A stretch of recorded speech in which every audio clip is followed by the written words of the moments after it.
Hi guys, in today's video I'm going to show you how you can use two accounts on WhatsApp.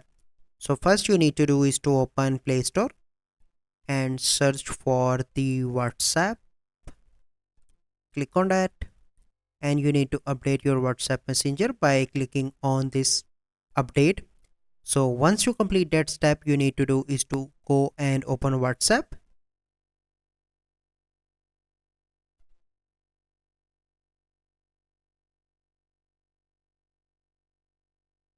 So once WhatsApp is open, you simply need to click on WhatsApp on the top, or you can click on three dots and go into the settings, and here you can see an arrow. Click on that and here is my first number. Then you need to click on add account, and here you can see option of use on multiple phone, use on this phone only.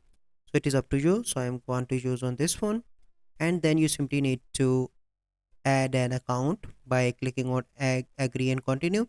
Add your number, add your country here, add your number, and then another account will be added on the same WhatsApp, and you have an option to switch between both accounts. So this is a process how you can use two WhatsApp accounts. So I hope you find this video helpful. If you find this video helpful, must like this video, subscribe to our YouTube channel for future videos. We'll see you in the next video. Thank you, have a good day.